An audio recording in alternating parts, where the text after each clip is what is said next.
welcome back to another episode of Historical Minecraft, where me and many other wonderful historical gamers are joining forces and creating a really cool historical server. Now, we're primarily doing the 19th century, kind of Regency style, but really anything goes. I know we have some sort of fantasy stuff that's going to be happening, so we have a lot of interesting things in our future. I'm still working on my estate. We obviously have a lot to do, but I did steal beds from villagers, and so I have 2 matching beds, making a really nice purple queen-sized bed, because queen, you know.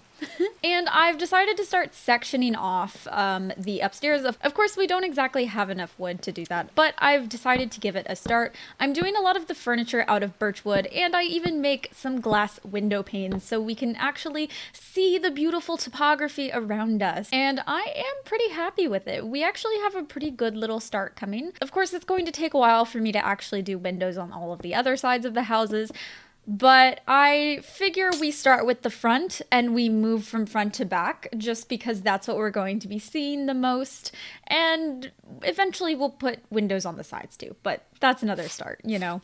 And Shadowfire decides to pop in, say hello to me, offer me some copper because oh my god, I need so much copper for this roof. In trade for the copper, I give them a little bit of coal because apparently they died and lost a lot of coal in a ravine around their house. Shadow and Bubblegum are doing great. And they're working on a treehouse, which we're going to go visit later. So I give her about 2 stacks of coal. I did learn today how to actually just drop like a giant stack of things. And Shadow also decides to share some tricks with me about decorating. She teaches me how to make some window shutters, which are really, really cool. I venture back out into the wilderness around spawn in this proper thunderstorm because Lady Simmer has joined the server and I wanted to welcome her to the server, show her around a little bit, and maybe offer her some tools. However, because it's raining and our sight is so impeded, we can't actually find each other, and I didn't know how to use my my journey map to figure out where she was because I'm very good at instructions.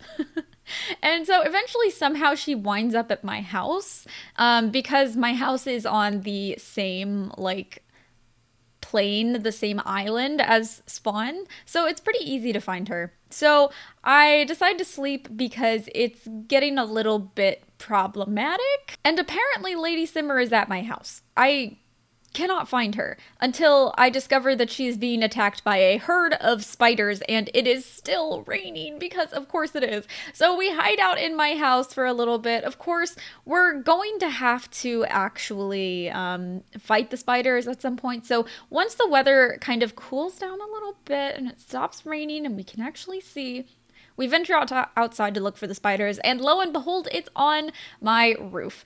And so Lady Simmer actually dies to the spiders, but thankfully she didn't really lose a whole lot since she just joined the server.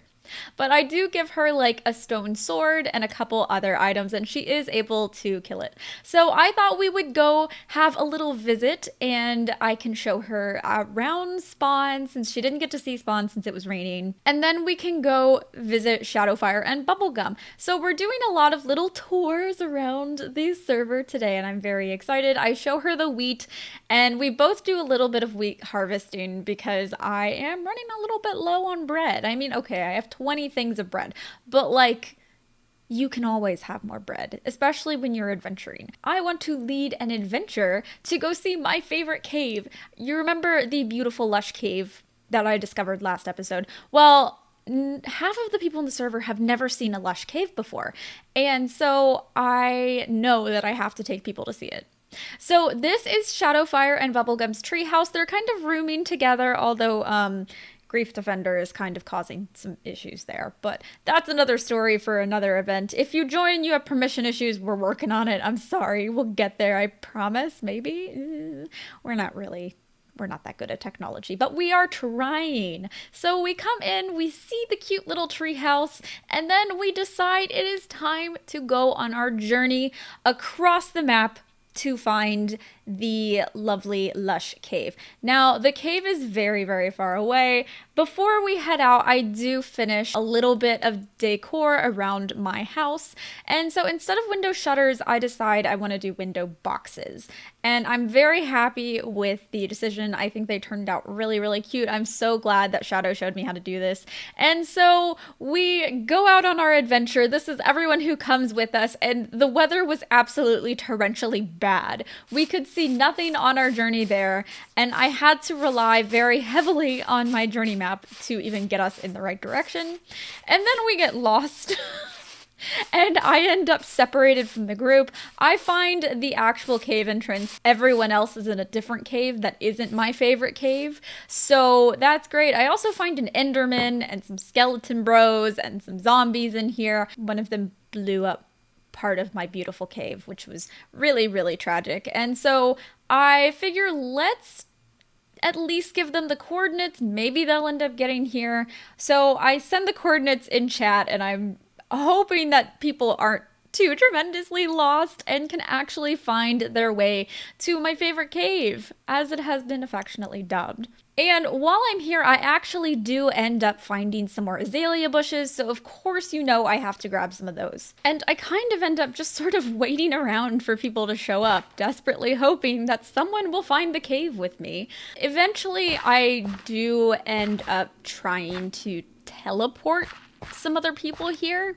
Because I'm an admin, technically I can teleport people, right? And so I was like, yeah, I'm gonna use that. And I'm gonna teleport Lady Simmer to my cave. Well, apparently I don't actually know how to use commands, and I teleported to Lady Simmer instead of the cave, and she is on the complete wrong island. So I decide, you know what? I am taking you to the cave. I don't care that we're far away. We are getting there. And so we make our journey back up to the cave, and we make it, we find it. Unfortunately, we have some creepers and stuff that we have to take care of and, you know, try not to explode, which I almost do. At this point, I think several people have died already. I think we've lost maybe Maxie, and I do end up finding some more copper, so of course you know I have to take that copper any chance I get because my roof is taking forever. Fireflower ends up finding us, thank goodness, possibly after she's already died as well. There were a few deaths on this trip. I feel a little bit guilty for leading people to their death, but you know what? Come prepared, right? People end up losing their pickaxes, they lose their swords. It's a proper disaster. But look at all the coal. Payoffs, right? Total payoffs. So I collect some coal, I collect some copper, and I hope that people are finding their way to me.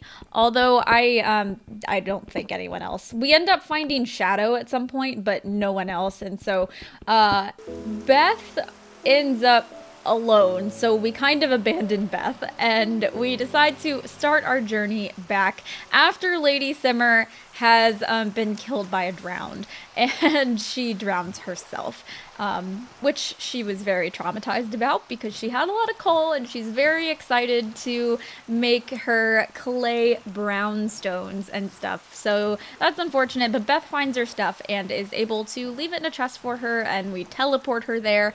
It's a little bit of cheating, but you know what? This whole trip has been an absolute disaster, and so my god, something has to go right. So we're on our way back. We hit our kind of waypoint of the little taiga down here. Decide to maybe stop for the night, hopefully get some sun. Maxie also rejoins after his death as well. We're doing great. We're doing so great. I almost lose my my boat and end up having to go like all the way to the bottom of the ocean to grab it, which is absolutely tragic and maybe a little bit PTSD, because the last time I lost my boat in the water, I literally almost drowned. I was like a second away from drowning, but we get it, we recover, everything is okay. And all in all, my expedition is deemed the worst that there ever was. I apparently am not a good tour guide and should not lead expeditions into the middle of nowhere without properly preparing everyone. So with that on the way, I head back to my house, drop everyone off, and I discover a really sweet little gift from Caradoc. However, unfortunately, Caradoc has accidentally claimed part of my land from placing the chest there, and I discover this because I can't actually access the chest or break my azalea bushes. So I have to end up using my admin claims, looking up how to delete a claim. And eventually I discover I have pumpkins and watermelons and copper and gold and so many good things from Caradoc. And so to hopefully have the journey go on a better way, we decide to extend our journey a little bit, and we go to visit everyone else's houses so we can all mark the waypoints, because at the moment I don't know where anyone lives at all. So we end up stopping at Beth Tiatic's house first. She has an adorable brick home and some iron gates here that she has to hold open for us to actually enter. That's definitely well reinforced. And she has some beautiful windows. She's going to be placing some carpet on the ground as well. All in all, it was a really lovely trip, and I really liked seeing her house. And her neighbor is actually Fireflower, and so we decide to go give her cave a visit, because apparently Fire has decided to just straight up live in a cave. So this is her cave. It is a work in progress as she just joined the server, and it is very small and very poorly lit, which stresses me out a little bit because I would worry about creepers and things spawning, but to each their own. And so of course Shadow finds some sort of white plaster, I can't remember what it is, white terracotta, and decides to start tearing down one of the buildings in order to harvest the terracotta for me, because she thought it would look good on my house. So not my fault, but kind of my fault. And so I go ahead, I mark everyone's waypoints, and they're actually not too far from us. They're really just downriver. So I can go visit them whenever I need to. They have plenty of sheep, and I don't have any farm animals yet. I have a feeling I'll be coming this way the next time I need wool for my carpets. And look at these beautiful views. I'm obsessed with my shaders, so we're using the Jickless resource pack in the server, but I also have Optifine and use sliders shaders in Optifine, and it is so worth it. It's beautiful. I'm a little bit obsessed with these views. You can see a bunch of houses and stuff in the distance. It's absolutely gorgeous. Now we still have a couple more houses that we have to see, and so we follow Murasaki to go see her house, and I in the process get lost, and people have to come back and find me because of the way that I am. But before we get to Murasaki's house, we actually run into Caradoc, and you can see Caradoc's house from my house actually, which is really cool. I love that I can see their adorable cottage. I mean, look at this. Look how cute this is. They used stripped wood and stone. Oh, it's so good. It's so cute. It's definitely this kind of like craftsman style, which I absolutely love. And they have really put in some beautiful work here. So of course the inside is still a work in progress though, and then Maxie does sort of get stuck on the stairs, and I forget how to use stairs, so doing great. Now, last but not least, we have Murasaki's house, and we are on the way to go see it. Everyone has to stop and collect some sand before we can get there. And so we all hop into our boats once more for the last journey of the episode. Now, this is Murasaki's work in progress, and it is going to be a lighthouse, which is super exciting because we were actually talking about how cool a lighthouse would be in this server.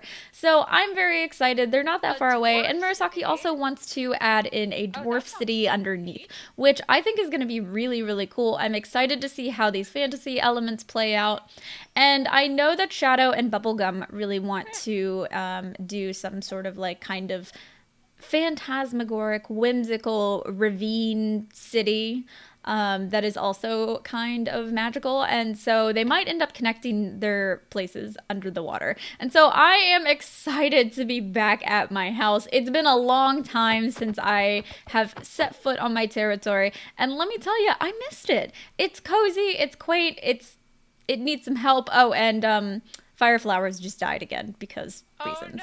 And so I forgot that I should actually, like, you know, take care of the chest in my front yard, and I end up smelting down some more of the copper because it wouldn't be time at my house if we weren't working on our copper. We actually have quite a bit to work on. I have a few stacks of copper.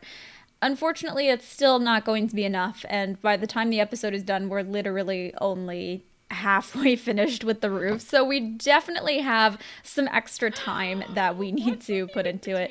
But in the meantime, I do a little bit more landscaping, which I'm very excited about because we have peonies and we have dandelions and so many beautiful flowers, and I end up putting the azalea bushes out here as well. I think it looks really, really cute, and I'm so excited about it. So yeah, we'll put the azalea bushes like kind of right in the back here next to the, well, actually, I kind of keep changing my mind. And then Maxie is hanging out around my house and discovers that somehow there is copper at the very bottom of the water. I'm too traumatized to actually stick around and get it from the water because I have anxiety.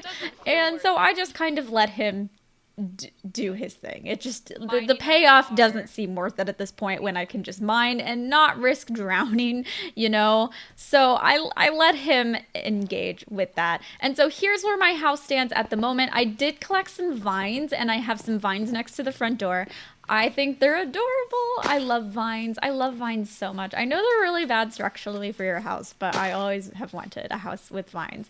So my estate is coming along nicely, and that is going to be where we end today's episode. I think we made a lot of progress. I will probably not make another adventure out into my favorite cave next episode because twice is probably enough for now. I've really got to get working on my actual house, and next I want to do a little bit of decorating, maybe get a painting up, some fun stuff like that. So I hope you liked today's episode. Don't forget to like and subscribe if you want to see the next one, and I will see you later. Bye!